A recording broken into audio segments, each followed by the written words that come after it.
Well, we're back for another Tuesday. I'm Mike Scala, and this is Nuance, where we discuss everything going on locally and beyond.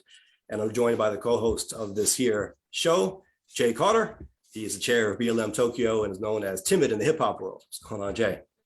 Yeah, what's going on? Having a little bit of allergy morning. That's what's going on. That was the issue last week too. Is it the weather over there in Japan? No, a couple of times a year I have just morning allergies, and so it's just like for like a hour in the morning, my nose starts to run. I have to blow my nose, and that's about it. Well, it is morning over there in Japan. It's evening in Queens, and we are joined by from Howard Beach Strong, Anthony Carbone and Liksa Amari. How are you guys? Good. Hello, good evening. Go ahead. Yes, it's good to have you guys on. We're going to talk some local Howard Beach issues. We're going to talk about the city budget a little bit. We're going to go over our poll from last week. So we got some things to get into. But Jay, usually we start off with a light topic. Anything interesting this week?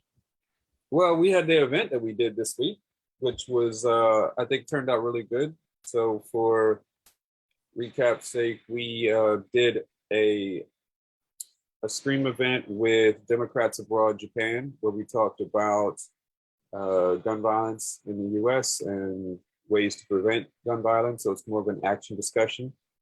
So we had one of the other speakers, you were a speaker, Tremaine Edwards from the Alliance for Gun Responsibility from Seattle. He's the director, was also on, and we had a really good discussion. I think it went really well.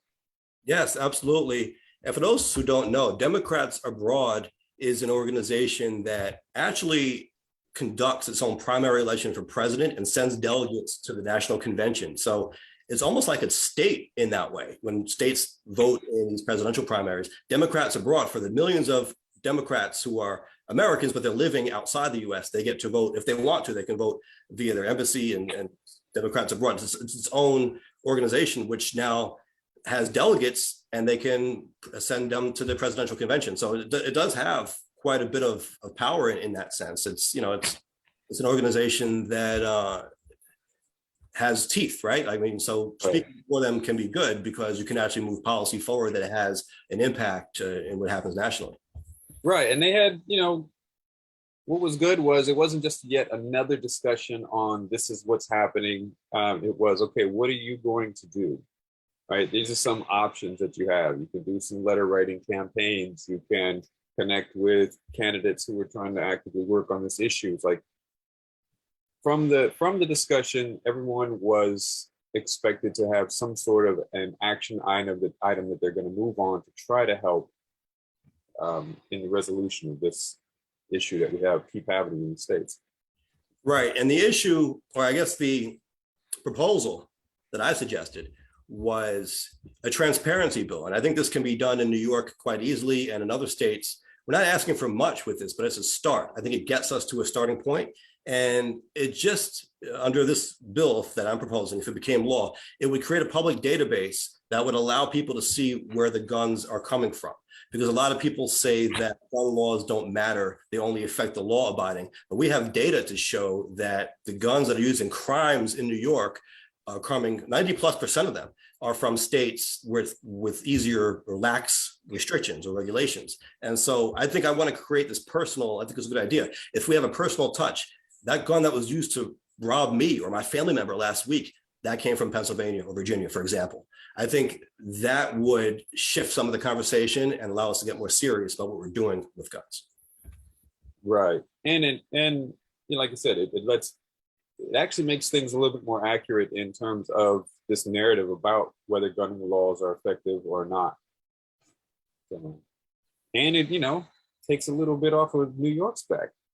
It's like, oh, look, New York's got strict laws, but they've got gun crime. New York can be like, hey, no, we're doing all right here. That's not us. That's other people coming in. The guns are not native New Yorkers. That's a problem. Right. Yeah. Right, but the native New Yorkers are using those guns. Yes, they're obtaining them legally, maybe in a different state. Maybe we should have, as a national, nationally, we should definitely have stricter as far as more screening, but as far and as far as mental health, people with mental health issues, people who have criminal acts of criminal violence, or have a felony conviction, or even a misdemeanor. If you have any kind of anything on record, you shouldn't have access to weapons. And then yes, the law-abiding citizens like myself can obtain a legal weapon. That's a good point. I think because these guns are so easily transported across state lines, you do need more federal intervention. I mean, I think it directly implicates the interstate commerce clause, which should allow Congress to take action. And Congress has obviously in the past and still tries to pass laws, but there's so much obstruction at the federal level, it's hard. So I think sometimes you need to fill in the gap at the state level where you can. And what I'm asking for is not anything that's going to change any policy really, right? It's just transparency. I think we all should be for transparency and just allowing people to see what's happening. You know, where are the guns being trafficked from? I think that's at least a start. And then we can start operating on the same set of facts when we have these discussions about the laws. Yeah, I don't think you should have a problem with that. Right. If the guns could be, if there could be a trail of where the guns are exactly coming from, they could push for better legislation federally. Right, exactly right. Or people in those states. And that was the great thing about this particular meeting is you had people from all different states. And in fact, coming out of it, there were people saying, oh, that's a good idea. I'm going to push for that in my state. And it would enable us to say, okay, look, these are the biggest culprits. What are these states doing about it? And what's happening at the federal level? So Yeah, basically, it's just data. Yeah, more data is a good thing. Right. And we had, after the main discussion and presentations, they went into breakout rooms for more specific discussion, and Mike had the most popular room. I was surprised by that because the way that they broke it down, they were like, go into room 1. I think it was about, I don't know, writing your newspaper, then it was about writing your congressman or your senator, and they had different rooms for different actions that you were interested in. Mine was, go into Mike's room if you want to learn more about his bill. I thought that was so technical and almost geeky. I thought nobody would join that. And I was surprised to see the most popular room. Yeah. Good for you. Yeah. I think to me, it says that, if you've got something concrete, people are interested in, if there's some sort of actual plan of action, then people are interested in it. You know what I mean? Absolutely. Yeah. The more information you have, the better a decision you can make. There's no question. Yeah. Thought it was a great event. I enjoyed it. Yeah, absolutely. You got to moderate the discussion panel, which I thought was really interesting, even more so than the speeches that we made.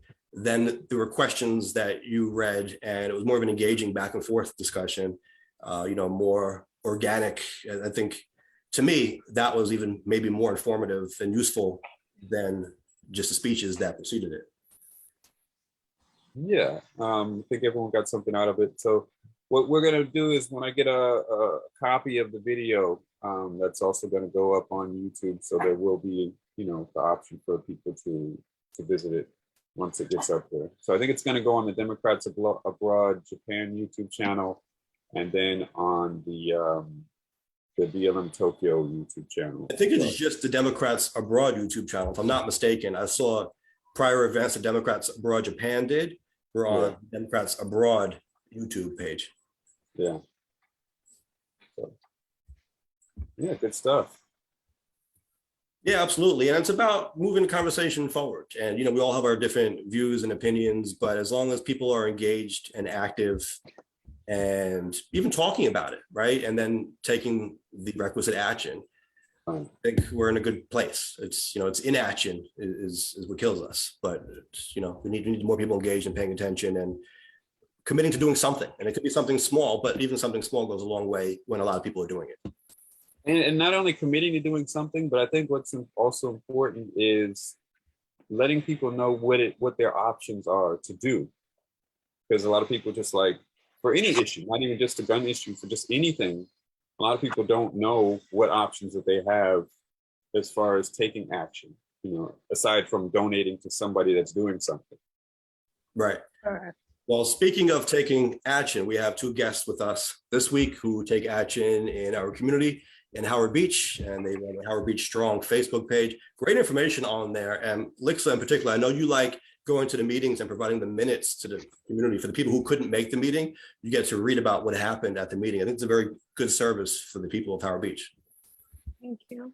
I figured no one was putting, like you see other boards and different organizations at least put out a newsletter or something for residents within their community to read, but we didn't have that here in Howard Beach.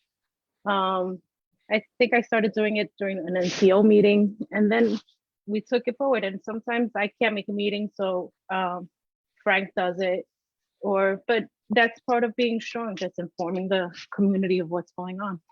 Absolutely. And a lot of issues in Howard Beach, I know we always talk about them. Anthony, anything you want us to pay attention to as summer is here now?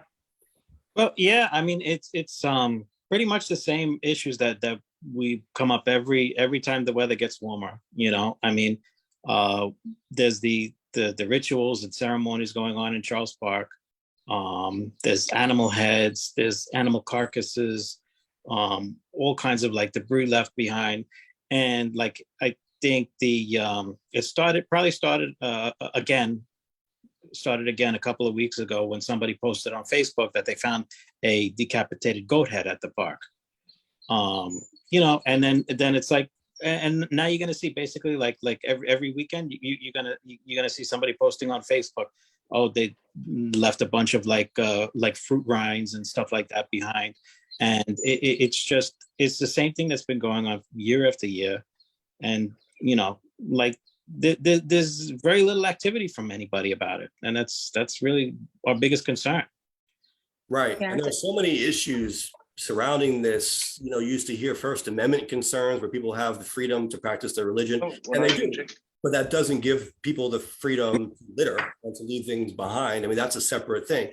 In Charles Park, for example, there's something called a compendium that governs, which it's a federal park, but it's by the water. And so you look at the National Park Police's compendium for the rules of the park. And if you were to get married, for example, at Charles Park, that's a religious ceremony, or it certainly can be, but you will still need a permit, and you're not allowed to just do it because it's your religion. There are still rules that must be followed. And the same thing really should apply here, and does. The problem is the compendium requires a permit for ceremonies, but not rituals. It at least doesn't say it that way. And so what ends up happening is if you were to call the police because people were having a ritual there, they'll say, well, they're allowed to be there. They're not doing anything wrong. Now, if you were to catch them in the act of littering, that's a different story, but that will happen most often at the end of the ritual. And by the time the police would respond, you would never be able to catch them. And so it's an issue. I've talked to the park police about amending the compendium to require a permit for the rituals. Now, before people come at me, I know that's going to scare people. I don't mean giving them a permit to litter. I mean requiring a permit for them to even be there and do the ritual, because that will allow the park police to respond as soon as people are there and say, hey, do you have a permit? Okay, if you don't have one, you got to leave. If you do have one, you know who is responsible now. You have their name and their information, and then the police can keep an eye on them and make sure that they don't litter, that they do follow the rules. And if they don't follow the rules, well, now we know who they are. So that would be a way to have some enforceability and accountability there. Unfortunately, they have not amended the compendium to require a permit for this. So we're kind of still where we are. We did get more signs put up, but signs only go so far. We had cameras, we were told were budgeted by the president, but are they fully installed yet? What happened to the cameras? Yeah, nobody's seen any footage from any cameras yet, so I don't know where they are. Right. And every week there's always something posted. It's either dead chicken, a dead goat, something. And as you stated, there's the First Amendment right. Yes, everyone has the freedom to practice their religion, but that doesn't mean come in and be disrespectful and leave dead animals on the beach. Right. And now there was also a discussion with the Hindu community, and I want to be clear that not all practitioners of Hinduism do this. It's from what I was told, a very small group that does it, more of an old school type group. The younger kids now in the religion are preaching this idea that you have to respect Mother Earth, and it's actually against the religion to litter. And so hopefully as time goes on, you'll see more of a generational change and there'll be more education around the issue. But some people are stuck in their ways, and you can tell them whatever you want, but they think it's part of their religion to leave these things behind in the park. And it's a problem. I mean, you know, families and children obviously have their enjoyment of the park interfered with, not to mention the damage it's doing to the environment. Yeah, exactly. What if I'm walking with my kids in the park and they see a goat head? They're gonna get terrified, you know? Like the park is supposed to be for everybody, so it's like everybody's got to respect it. Right. And somebody should really be like held accountable for like enforcing these things. It can't be just like passing the buck. That's a good point. Also, I wanted to bring that up. I had conversations with the National Park Office as well. They have concurrent jurisdiction with the NYPD. And I think sometimes the local precincts don't know this, or maybe they're just using it as an excuse. I don't know. But we need to make sure that this is known, that the NYPD is allowed to be in there, as well as the park police. You know, oftentimes they'll say, no, that's not our jurisdiction. It's federal park, nothing to do with us. That's not true. It's concurrent jurisdiction. They are allowed to be there. And I think that might be on us to keep reminding authorities of that. Yeah, that's very important. Yeah, and I was not aware that NYPD could go into Charles Park. I thought it was federal jurisdiction and NYPD couldn't go in. That's very informative. Right, because that's what we've been told for the last 2 years. Right. For the past few years, that's what they've been saying. It's federal. It's federal. You have to contact national police, the National Parks Police. It's federal, but there's concurrent jurisdiction. Look, if someone were to, God forbid, murder someone at the park, you think the NYPD is not going to, if they were called, they're not going to try to cut, that way they can stand outside on 95th Street and say, you can't go any further. Right. You know? Correct. Maybe they don't. Yeah, there are many just don't understand that. I think sometimes they don't.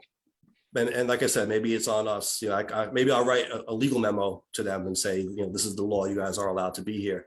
That might be useful. I was trying to tell them that a couple of years ago when we were getting reports of this, and I just pulled up an email thread I had with the with NPS on the National Park Service where we were discussing the concurrent jurisdiction. I mean, it's, you know, they're certainly aware of it. They might be more aware of it than the NYPD is. Yeah, so that's one of the big issues that we've been having. And another thing that's come up recently is there's some kind of like, there's a crazy disturbed guy like walking around like the streets, and he's been picked up a couple of times. HB cop was involved, and they got him picked up, and then like the next day he's out. And so sometimes the guy is okay, he just walk up and down the streets and doesn't bother anybody. But then like sometimes he goes screaming at people, he's exposing himself to people and stuff like that. And it's again, it's a similar thing in that it's just like a circle. It's like it happens, they pick him up, and the next day he's back out on the street again. He's okay for a few, they probably gave him some medicine, so he's okay for a few days, and then again it happens again. Right. And that goes into mental health. I mean, what are we doing as a city to help everyone, not everyone, but help these individuals, especially homeless. Most homeless people are suffering from mental health issues. And what is the city doing to help these individuals out?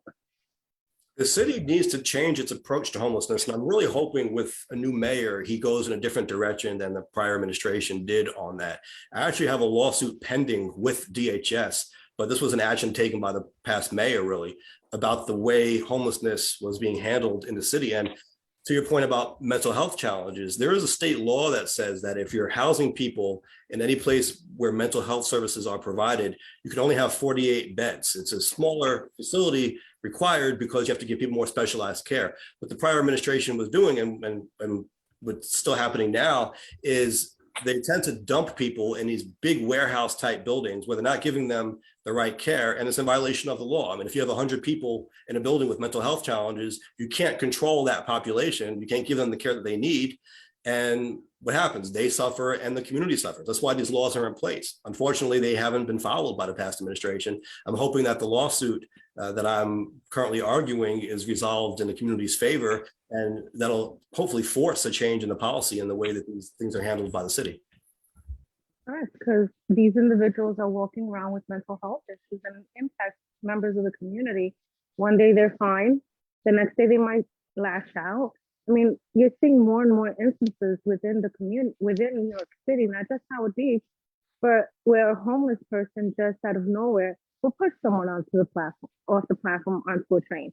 Or the other day in the Upper East Side, not the other day, but a few weeks ago in the Upper East Side, a homeless person stabbed someone. These are very serious issues that we as New Yorkers need to address, and mental health is the root cause of this. Right. I think for far too long, mental health issues have been neglected. Not even just New York, but this is a nationwide issue. It's a conversation that's going on right now, like everywhere, and it's something that definitely needs more attention. Definitely.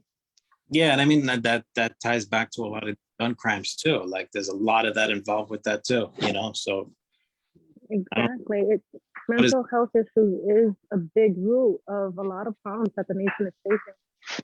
And like Anthony said, it ties back to gun violence. I mean, no sane person is going to decide to grab a gun and shoot up a school. Someone's suffering. That individual is suffering from a mental health issue. That's not normal. No, it's not. But then you have to ask yourself, what can you do? I mean, if the person doesn't want to help themselves, how do you force them to get help? I mean, I don't know. I haven't been to Sweden in over 10 years, but when you went to Sweden, you didn't see stuff like that because they do put them in mental health facilities. If a person is displaying mental health illness, they're not out in the street. They're not with family. They're getting specialized care. And this stopped when? In the 80s under Reagan, when they cut funding towards mental health. Right. I want to just one thing here and make it clear that all shootings are not mental health related. Some people are just bad people. So it's not at all. I don't like that type of discourse where it's kind of framing it that everybody that's done something, yes, it's crazy for them to go shoot up a school, but that doesn't mean they have mental health issues. They just could be bad people. And so it's kind of used sometimes as an excuse that for this person to, there's definitely no excuse for someone to go shoot up a school, shoot up a store, shoot up anything. There's no excuse to that. But if that person may have been suffering from a mental health issue, they should have gotten the help. They shouldn't have been out. Potentially kids, if they suffer. But the majority of the cases, they have been suffering. Some cases, I will agree, there are plenty of bad people, but I don't think the majority of those cases are because, they were just a bad person. Yeah, I think this is the nuance this discussion requires, is really a little bit of both scenarios. I mean, I don't think it's normal to do any of these acts that you see. Shooting up a school is not something a normal person does, like Liksa said. That doesn't mean that they shouldn't be held accountable for it, right? We shouldn't make an excuse for someone and say, oh, they were just crazy, therefore we should just treat them instead of punish them, or, no, I mean, you do have to have accountability in society. I remember in psychology class in college, my professor talked about that. And he said, we can deconstruct all day long why someone does what they do and say, oh, now we know why you're an ass. But at the end of the day, you're still an ass, and that needs to be dealt with separately. Right. Correct. Absolutely. Yeah. Right. One thing is understanding, one thing is holding accountability. I could understand why someone does something, but that does not mean that I agree with what they did. Right. And you use the term specialized care. I guess that goes back to what I was speaking of before. Part of the problem in New York City is we don't offer enough specialized care. We're just kind of treating people like pariahs and sometimes dumping them in these big buildings, like I said. That doesn't help anyone. So maybe that's really what the focus needs to be. We can zero in on how to give people the care that they need. It requires a lot of individualized attention. Everyone's going to be different. You can't take a one-size-fits-all approach to mental health.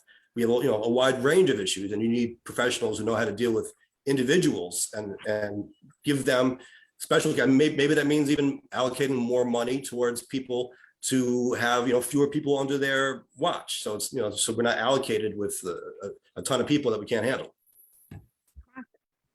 Yeah, I think that's it's part of the issue is that there's no simple solution.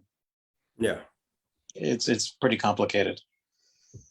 I want to take it, jump back to Howard Beach Strong. If you want to talk about the organization and the Facebook group, how it came about, and what it is that it does. Well, we started the page about 2 years ago, and it was basically like we saw like inactivity by our leaders in the neighborhood about certain issues. And, we try to bring those things to light, and we try to like push these people into doing something about certain, and I think that's basically been the main goal of the page since we started. Correct. Holding people accountable for different things that they may or may not be doing. Accountability is a big word here, today's topic, but yeah, basically it's accountability. It's seeing that something, for instance, HB Cop, for instance, they started their organization, I believe, back in 2016. And what do? They patrol the streets of Howard Beach. They drive around. They make sure that if they see you left your garage door open, for instance, they'll go and close it, and they'll ring your bell or something. And they also act like they also deter potential crime. However, the powers that be don't know the reasoning behind it, but they didn't like the founder of that organization. Therefore, they didn't allocate funding towards them, and they are entitled as a private organization, as a non-for-profit, to receive certain city funds, but they don't receive them. And throughout the years, all they've received is nothing but bad criticism, accusations, and that was one of the reasons that I joined HB Strong, is because I kept seeing like there was these, I don't know how to phrase this, but I kept seeing that there was like this double standard where some community members were acknowledged for the work that they do, and they do good work, but other community members are pushed to the side and are branded as, I'm going to put it in quotes, bad people. And it's just, everyone's here trying to make a difference within our community. Why don't we just work together and put our differences aside? Well said. And I think that is really a microcosm of what we're going to speak about in a few minutes about the city budget and how certain council members in their districts were allegedly punished. To some extent, you might see that happening at the local level too, as you alluded to. I want to read some of the comments we're getting in the chat. Michael Jordanella, what's up, Mike? He says there needs to be someone or some organization that can step in and help this gentleman that screams at kids and women every day on 161 Avenue in Cross Bay. Jeremy Bucaria says we need more money for better hospitals, not the arts. So I guess you're referring to the budget there. Again, Michael said the PD, meaning NYPD, always told us they can't go into Charles Park. So again, we need more education around the issue of concurrent jurisdiction and the fact that they can, in fact, do that.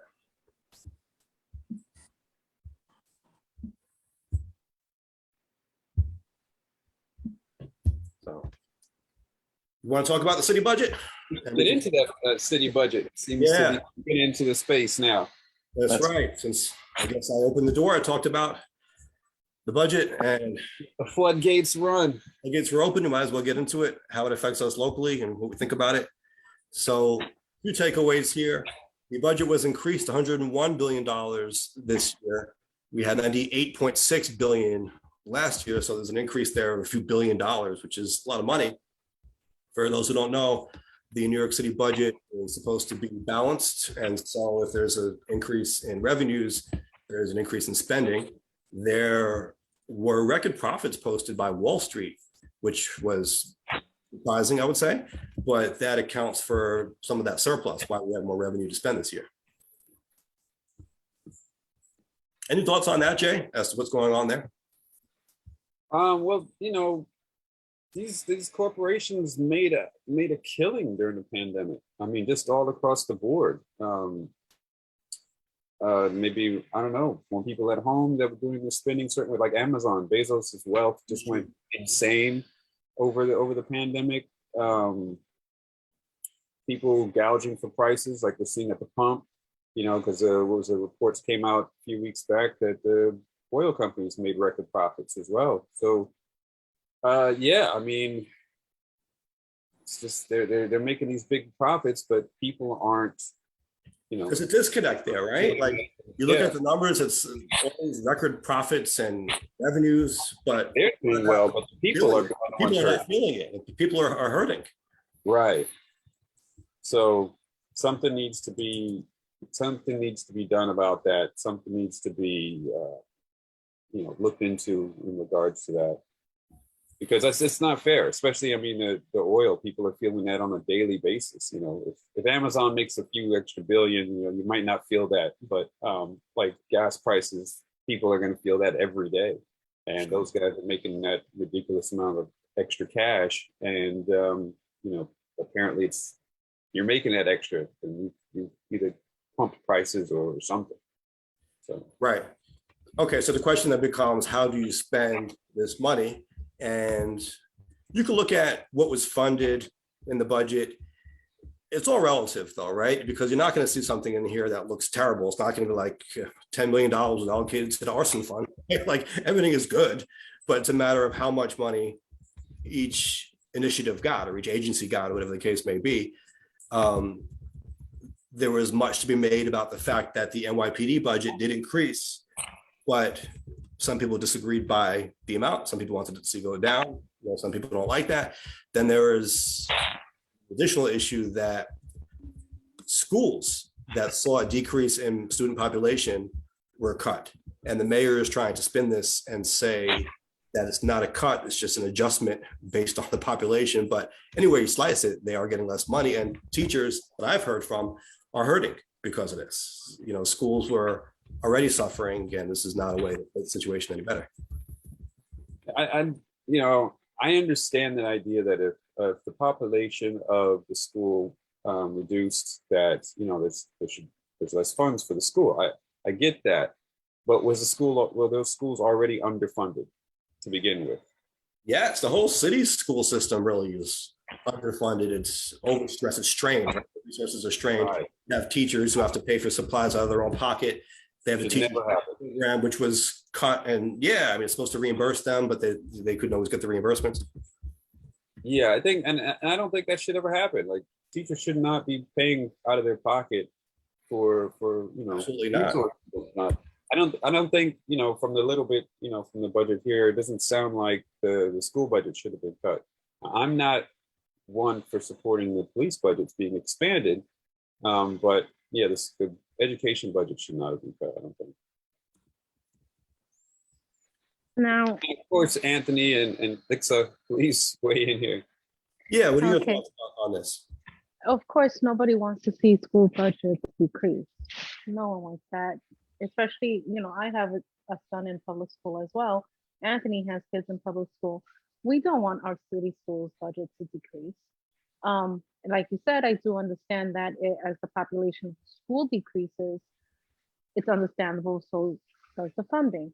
Now, the problem with New York City schools is per average, for each student, it's about $31,000 to $32,000 per student. Where is the money going? Is it going to administration? Is it going into the classrooms? Does the DOE need to make adjustments on where they're spending the money versus, like you said, schools are underfunded, but schools are getting money. Where is the money going? Right. There could be some Yeah. mismanagement there to look at as well. Yes. Right.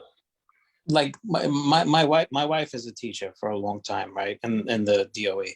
And you know, she's told me things that so I'm aware there's definitely waste going on in the public schools. I don't know, you know, how much decrease in the school population there is. I don't know if it's 5% or 10% or 20%. If there is a significant like decrease in the school population, then yeah, I could understand that the budget goes down somewhat. But I don't know what are the numbers on that. That's Yeah, what we I need think- to find out, where the money is going. Or Right. is it going into the classroom? There is no reason why teachers have to come out of pocket to pay for supplies. Why teachers ask for lists for wipes and certain supplies from students. I mean, when I was a kid, and mind you, I didn't go to school in this neighborhood. I went to school in Cypress Hills, East New York. All I had to bring was my own supplies, my pencil, my notebook. What happened between the 80s, 90s to today? What's going on? Where is the money going to? I Yeah, think even in the 80s, teachers were going in the pocket as well. I think it's cost of living and everything has gone up, and those other expenses are going up. So now teachers are feeling even more of a crunch than they would have back then. I saw political. Go ahead, Anthony. No, I mean that's a good point she made with bringing the wipes and the paper towels and everything. You know, it's like Yeah. I get emails from my kid's teacher like every couple of weeks. Oh, we need paper towels, we need soap, we need this, we need that. What? I don't I mean, I don't mind DOE should be supplying. I don't mind supplying. Don't get me wrong. My son went with hundreds of dollars of supplies when he was in grammar and middle school. In high school, not so much. But the DOE should be supplying these basic supplies. yeah. Right. Jeremy in the chat said the parents have to send toilet tissue. And there's too Disgusting. much admin and bureaucracy. That's been requested, but I know Jeremy works in a school too. So if he's saying that, I guess that's what's going on too. That's insane. Yeah. And so I mean, is there not an independent budget, you know, overview or watchdog that's kind of seeing where this money is going? I'm not aware of any. Well, isn't that the comptroller's job? Controller, the public advocate, even. Yeah, we have people who are supposed to be devoted to that. Yeah.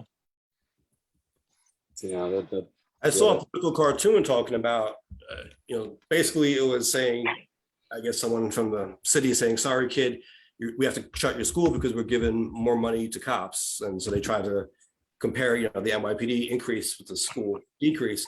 The NYPD budget increased by 152 million, which is a lot of money, but comparatively It's speaking, pennies. it's not a whole lot, right? It's not. It's pennies compared to how big the 100. department is. And how big the department is. And, you know, something worth mentioning, the mayor wanted an increase, 574 more personnel for the Department of Correction, which was shot down by the council, and the controller, Brad Lander, did not support that either. So he didn't get the increase in personnel. So similar to how we were discussing the school situation, you know, you have to look at with the NYPD, what is the money being spent on? I think Right. policy, what we're doing always matters more than just the dollars and cents. It never tells the whole story. Right. I know during right after BLM, they were mandated to work overtime. They were mandated to work 6 days a week. So that was a lot of overtime going to NYPD. And we do need NYPD. We don't need to defund the police department here in Howard Beach. How many times do we see a patrol car, Anthony? Almost I think never. we need to clarify that though. We've talked about that before. Defund the police, that people are talking about, is a very bad slogan, and it doesn't really talk to what a lot of the people were talking about. And it's more about reallocating these bloated budgets to other things. Like, for example, I personally don't think, you know, the NYPD needs an increase in budget. That 150 million could have gone to the school system. And I think what should happen is we should take some of the duties off of the plate of the police.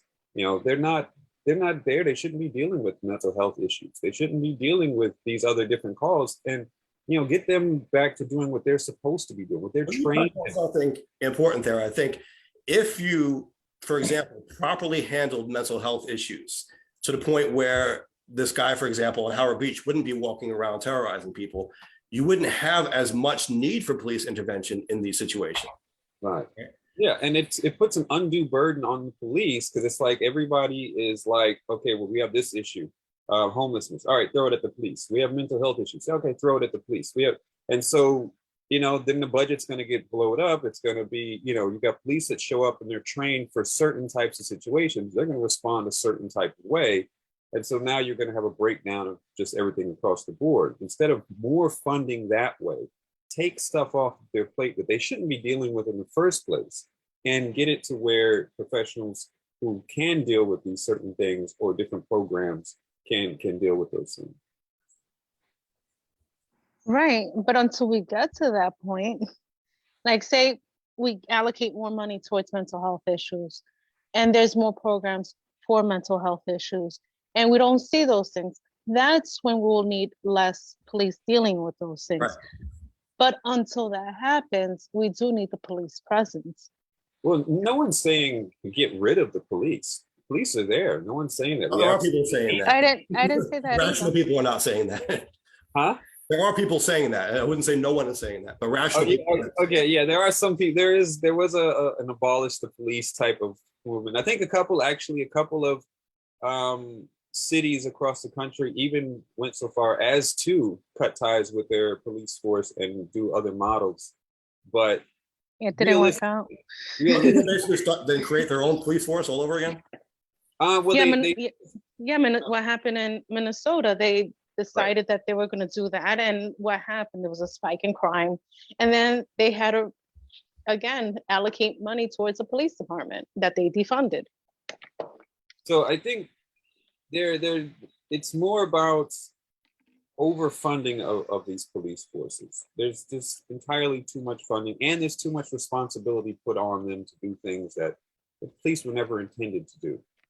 And I agree with you. I agree with you that police were not intended to deal with mental health issues, nor are they trained to deal with someone who's having an emotional emotional disturbed person. That's mental health, keyword health. That's a healthcare provider should be dealing with that. The problem is we don't have the proper health facilities to deal with not these people, but with these individuals. Right. Well, that $150 million could have been put towards developing something instead of putting it into the police budget. And we could go back to de Blasio when he had the funding, and where did that funding go to? He had almost $1 billion fund for mental health, and that money disappeared. That's crazy. Can't just lose $1 billion. Like, how do you lose $1 billion? It was close to $1 billion. Exactly. Where is that money? But you don't lose $1 billion. You purposely put it somewhere else. I don't buy when people say, "Oh, we just lost money." No, of course not. They funneled it towards different things that in the end went towards their pockets. I've talked about expanding the range of services a 911 call can provide. So when you call 911, instead of just getting police and fire and ambulance, you should be able to get a mental health professional if that's what you want. You don't want to say you can't get the police. Of course, we need the police for situations, but like you were saying, Jay, some police, or really police aren't trained to handle all types of situations. So in certain types of situations, it might be better and more appropriate to have someone else respond to the situation. But it's a situation by situation basis. But I think if we handle all of these issues in a smarter way as a city, we would have less need for police to come in, and then the budgets would need to be so high.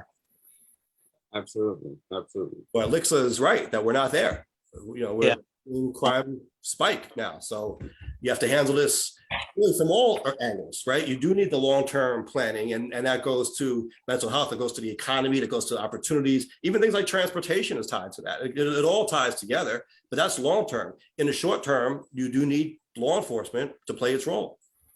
Well, law enforcement's there. I'm not saying that we don't. I'm just saying that keep throwing money at law enforcement to get dubious results is not the way to do it. If you Can't rely want on it. something to change, Can't rely on there has to be some efforts going towards to make those other things manifest. Right. That's what we need. Right. But until we're there, unfortunately, we need them. Yeah. We're not there yet.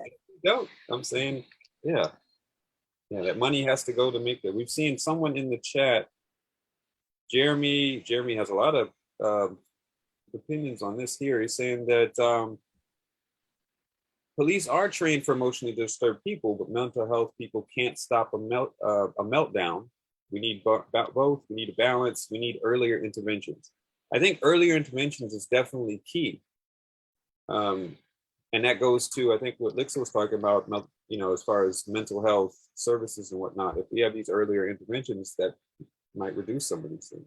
And a police response to an emotionally disturbed person is going to be different than a mental health professional. It's right. different. And that mental health person could show up with maybe an officer in backup in case it gets to that point. Exactly. But they should have that lead to deal with it because they're specifically trained in that area. Right. I wanted to talk about this issue also related to the budget, where there was funding called the Speaker's Initiative. $41.6 million was allocated to the Speaker of the Council in particular, in order to give money to council members throughout the city for projects that they support. And at first, there was reporting that the council members who voted against the budget were not able to get their projects funded at all, and they were protesting it. Then they looked into it a little bit more and found out that the projects, in fact, were funded, but their names were taken off of it, so they wouldn't get the credit. So even the council members at first themselves thought that their projects weren't funded because their names weren't attached to them anymore. And the speaker's response to this is, well, they voted against the budget, and so they said no to the funding that funded these projects, and so they shouldn't get credit for it. Obviously people are looking at this as a form of retaliation against these members for voting against the budget. Then you also have this component that city and state looked into it more deeply and found that organizations supported by these particular council members who voted against the budget on average received less funding than organizations championed by council members who did support the budget. And so the argument here is that this is not just a measure of retaliation against the council members, but it hurts the districts, it hurts the people that they're serving, because now they have less money to fund issues and initiatives in their own districts. Sounds like a violation. I'm sorry, go ahead, Ant. Yeah, I definitely think that's counter democratic. I don't think that's democratic at all. And it kind of goes back to what we're talking about here locally, like where if you don't play nice with certain people, then they pull strings on you, and the government should not work like that. I agree. No, I agree. Yeah. You said it sounded like an ethics violation. Is that what you said, Jay? Yeah, it sounds like it could be an ethics violation if that's what they're doing. There used to be an issue where discretionary funds were doled out by the speaker, often based on who was a political ally of the speaker. And if they did something to anger the speaker, they would use the discretionary funds. There was reform around that. The idea was that's not right. That hurts the people in the districts. Let's equalize it so that each district has access to the same amount of discretionary funds. But this seems like a way around that and say, okay, this is funding on the budget now. We're calling it the Speaker's Initiative. So the speaker has access to, it's not the same thing as discretionary funds, but it is, right? It's the same deal. It's just called something different. Right. It's just semantics. It's just language difference at that point. Yeah, nobody should have like a favor pot that big, Right. And the issue, of course, with something as big and as complex as the New York City budget is you're taking it all or nothing. You're voting yes or no on the whole thing. You don't have the ability to say, I like these programs, I don't like these programs, or I think this is too much money, I think this is too little. Is yes or no on the whole thing. And so if you say no, you might have any number of reasons for voting no. Maybe you agree with 85% of it, but the other part of it doesn't do it for you, or for whatever reason. Maybe your principals say, you know what, I'm not willing to go this far. Maybe some other people are saying it doesn't have everything I want, but it has enough for me to vote yes. That's a choice they will have to make now. But should we punish them for taking a stand and saying, for whatever reason, I don't think this passes my standards or what I'm looking for? No, not at all. They should not be punished. Like I stated earlier, this is setting a precedence where if I vote no, my district is going to suffer now. My district is going to get less money. The programs I was working to fund are going to get less money. I need to vote yes now. So no matter, so our councilmen and women are going to go into these things voting yes, because they're going to be afraid to vote no, no matter what. They're going to get less. They're being punished. They're getting pow. So Yeah, exactly right. Think about that. For example, a food pantry was one of the programs funded by this speaker initiative. Could you imagine that? Your local food pantry that's serving all these local families now is relying on this funding from the speaker's office, and you're afraid that if you vote no on the budget, they're all going to starve. Right. Yeah. And sorry, go ahead, Andy. I was just saying, it's basically a form of bullying. Right.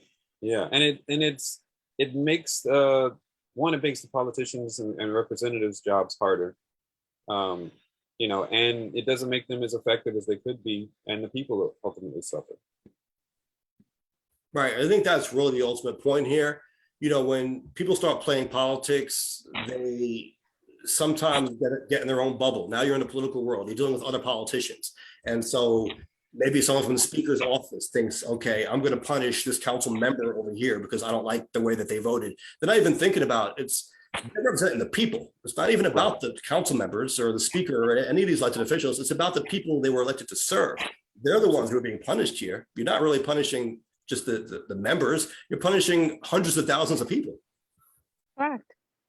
And like Anthony, piggybacking from Anthony, it's very undemocratic. What's the point of voting?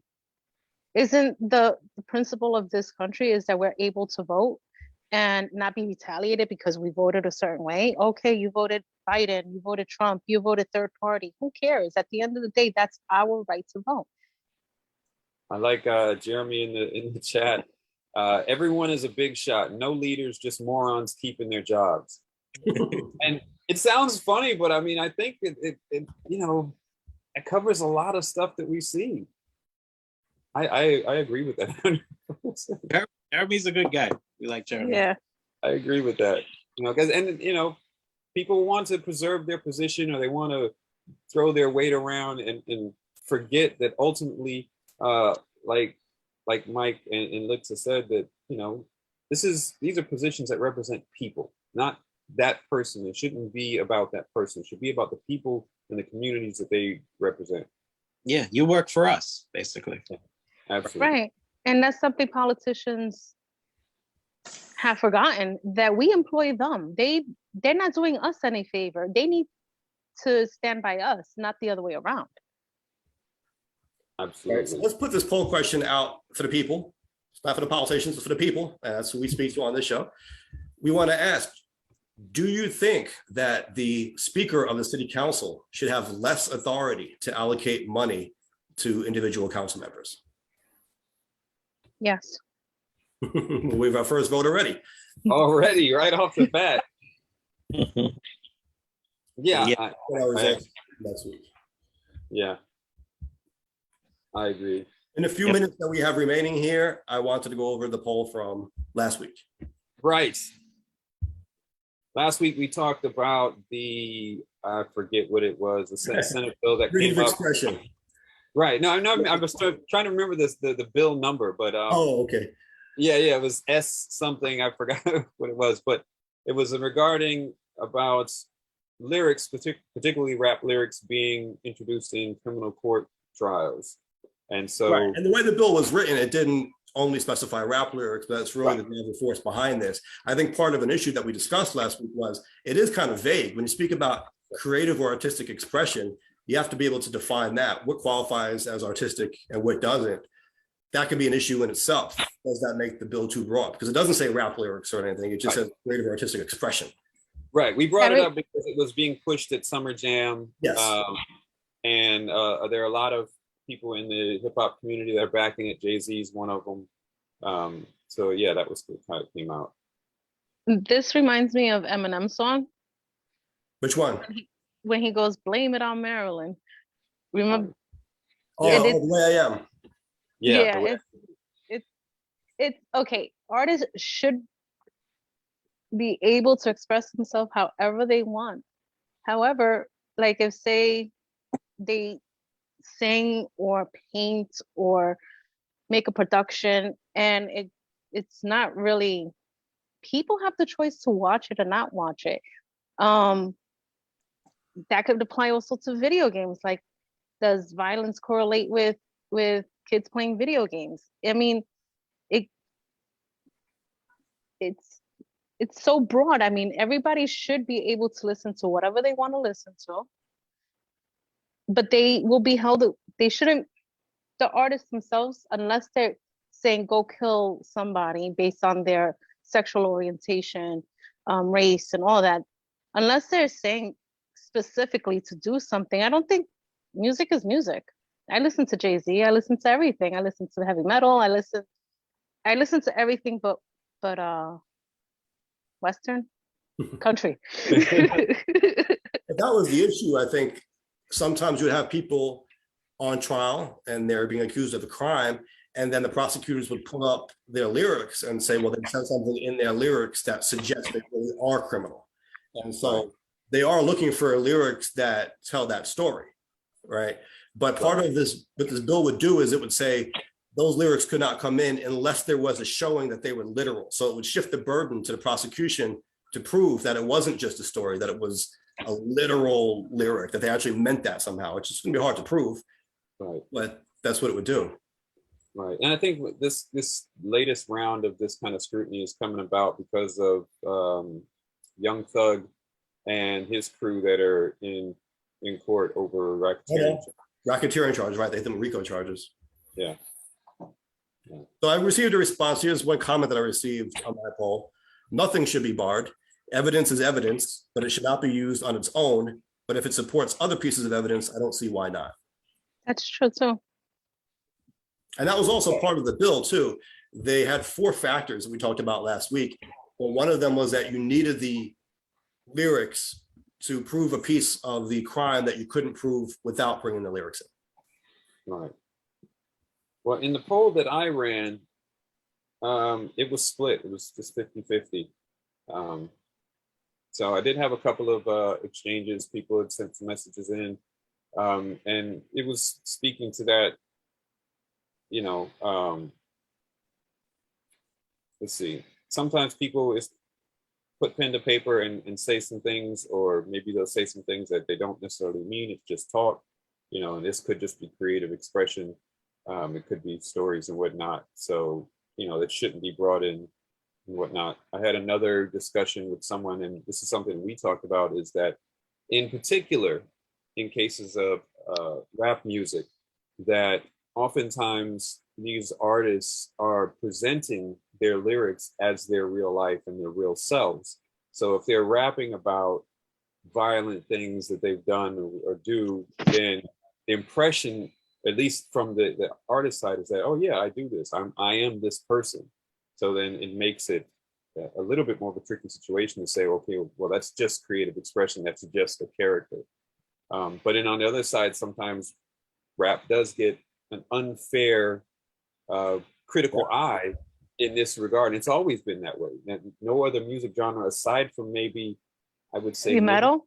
Metal. Yeah, I was going to go with Metal. metal. You forgot about the Satanic Panic?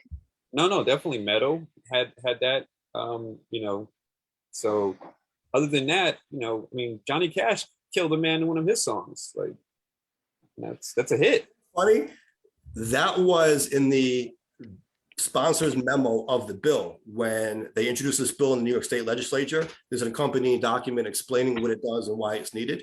And what they wrote in there was, no one really believed that Bob Marley shot the sheriff. Right. But he didn't shoot the deputy. So he did, right, but no one believed that he didn't shoot the sheriff, that he actually did shoot the sheriff, even though he said he did in the song. Yeah. It sounds like kind of like wild stretches to me. You know, like really, unless somebody's talking about like to go and kill a specific person or a specific group of people. You know, that type of expression's been around forever, not only in rap. Right. Or even Eminem, that song Stan. Right. Where he's the the fan is writing to him, and at the end he kills his girlfriend because he thinks Eminem wants to kill Kim. And at the end, Eminem was like, "Dog, that's not what I meant. This is just music." Yeah, I say it's clowning. You know, how messed up are you? Right. Yeah. And the You other go even further. Think about Eminem's song "Kim." I think it was either that album or the previous album when he's Kim. Body and Clyde. Yeah. Yeah, well, he's very explicit about killing Kim, putting her body in the trunk, dragging her, dumping her body in the lake. It's very explicit about that. Yeah. What about then on the Eminem show where he says, they say, I'll sing for the moment, I think. They say music can alter moods and talk to you, but can I load a gun up for you and cock it too? So he explores that subject as well. Like, how literal are you going to take this? Right. I think though also his stuff is particularly dark. So Yeah. Right. And then, getting back to your point, Jay, about sometimes artists will say, well, this is who I am. This is who I really am. I mean, could that be part of their creative expression also? Maybe they're method actors, basically, or that's just a figure, the character that they're playing in the public persona. And they talk about certain things in their songs, but they think in order to sell that, they need to portray themselves that way in their interviews and so forth. That's still an extension of their creative persona, though. It's Right. like Tekashi 6ix9ine, how he affiliated himself, I believe, with the Bloods Right. because he thought that would give him more credibility towards his music, and that's what got him in trouble in the end. Right. Yeah, and you know what? There is still accountability out there. No matter what the law says and what the rules of evidence are, there are consequences to what we say and what we do. And we need to keep that in mind, regardless of it. Absolutely. Right. So it was a great discussion, guys. Thank you for joining us. I'm happy you got to represent Howard Beach Strong on this live stream. It's much needed. Thank you for having us. yeah, definitely. Thank you. It was. I liked it. It was fun. Excellent. Joining us, yeah. And So we where are you on all- iTunes? Oh yeah, so this is a good opportunity now. We're all over the place, right, Jay? Right. So the audio of this is in podcast form. It's on Spotify. It's on iTunes. It's on any of these places where podcasts are at. So you can subscribe to there, automatically get the episodes pushed out to you. The video will go over to our YouTube channel, so it can be rewatched and comment, participate in the discussion there. Hopefully, people will subscribe. We want to get those numbers up on there and keep bringing this type of discussion, this nuanced discussion to people. Nuance with Mike Scala and Jay Carter. Make sure you look it up, subscribe, get the notifications, whatever you gotta do. And Jeremy Jay, you said says, earlier that you're in Japan? Yes, Wow. Yes. Oh, and what time is it in Japan? it is 9 a.m. over here in Japan. Nice. So yeah, just about to start our day. So and Jeremy and Michael both in the chat said Scala 2023. Yeah, Hey, I'm with appreciate the that. support, guys. Oh, we support you. Thank you. It means a lot. And I support everything you guys are doing for the community. You really help us. You're really a benefit to us. And everyone who's doing work in the community should be recognized as such. Nobody should be ostracized here. We're all in this together. Thank you. Correct. And there are a lot of individuals a lot of community members that are doing a lot within the community. Absolutely. We have people like PJ. We have people like clean up the girls from Clean Up to Team Up. There's so many wonderful people within the community that go above and beyond. Absolutely. And I want to showcase as many of them as possible on this year's show. So I'm reaching out to folks. Don't hesitate to reach out to me. Let's make it happen. I think you need to get Jeremy on the next podcast. We had Jeremy on before. Oh, you did? Okay. But he's always welcome back. Yeah, and Jeremy didn't tell me. Okay, well, it's been a pleasure. Yes. Thank you all. Thank you all for tuning in. Thank you for engaging in the chat, everybody. And we'll catch you next time. Yes, Have a great night and a good morning to you. good